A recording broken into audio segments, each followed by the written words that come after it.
ሰላም ሰራዊታችን ከጸጥታ ኃይሉ ጋር በቅንጅት የአካባቢውን ሰላም በመጠበቅ ረገድ እያበረከተው አስተዋጽኦ በጣም ትልቅ ነው። እንደ ክፍለ ከተማችን በሶስት ሽፍት የሰላሙን ጉዳይ በልዩ ትኩረት የተለያዩ የእድሜ ክልል ያላቸውን የህብረተሰብ ክፍሎች በሶስት ሽፍት አድርገን ሰላሙን ባለቤትነት እንዲመሩ ከጸጥታ አካላት ጋር ከጥምር ኃይሎች አሉ ከነሱ ሰራዊቱ ላይ ያው እና የጥምር የጸጥታ ኃይላችን ያው ሁሉ ጊዜ ለጸጥታው ስራ ሁሉ ጊዜ የንቃ ተሳትፎ ነው የሚያደርጉት። በየዕለቱ የስራ ስምሪት ወስደው ነው በንቃት የሚከታተሉት። ይሄን ከማድረግ አንጻር የተገኙ ውጤቶች በጣም በርካታ ናቸው። አንዱ ከወንጀል ጋር የተያያዙ ጉዳዮች አራዳ ላይ እስካሁን ባለው የሰባት ወር አፈጻጸማችንን ስናየው የወንጀል ድርጊቶች በከፍተኛ ሁኔታ እየቀነሱ መጥተዋል። ቅሚያዎች የነበሩበት ይሄ ነጥቆ የመሮጥ ጉዳይ፣ የመኪና ጋር ስርቆቶች እና እነዚህ ጉዳዮች በተመለከተ ዝርዝር ስናያቸው በመሰረታዊነት የቀነሱበት ሁኔታ አለ። ይሄ ከባለፉት አመታት ወስደን ስናይ ይሄ አንዱ ትልቅ ስኬት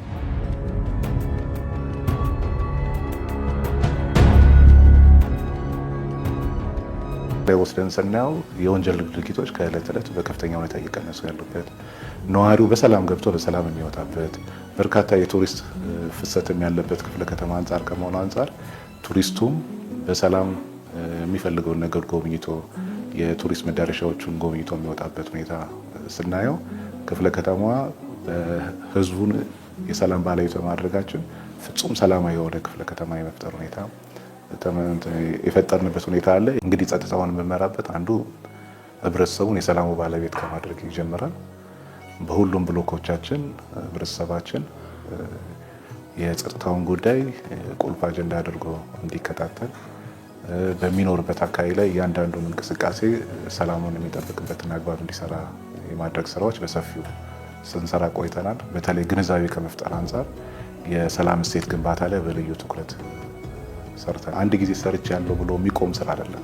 ሁልጊዜ በንቃት መከታተል የሚፈልጉ ጉዳዮች አሉት። ይሄን ከሰላም ሰራዊቶቻችን ከጸጥታ ጥምሮቹ ጋር የጋራ ተግባቦት ተፈጥሯል። በዛ አግባብ አሁንም ተጠናክሮ እንዲቀጥል እንፈልጋለን። ወጣቶችም ሴቶችም በየሽፍታቸው እየተመደቡ እነሱም የራሳቸውን አበርክቶ አስተዋጽኦ እያደረጉ ነው።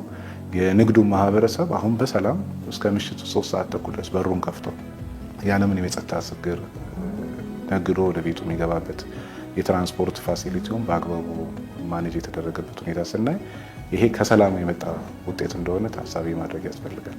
የጀመርነውን የመልካም አስተዳደር የልማት ስራዎቻችን ዳር ማድረስ ያስፈልጋል። በርካታ በኮሪደር ልማት በወንዝ ዳርቻ የሰራናቸውንም ደግሞ በአግባቡ መጠበቅና ለትውልድ ማስተላለፍ ያስፈልጋልና ይህንንም በመጠበቅ መሰረተ ልማቶችን በመጠበቅ የሚያያቸውን ችግሮች ነቅሶ ከጸጥታ አካሉ ጋር በጋራ በመስራት የጀመርነውን የልማትና የመልካም አስተዳደር እናስቀጥል።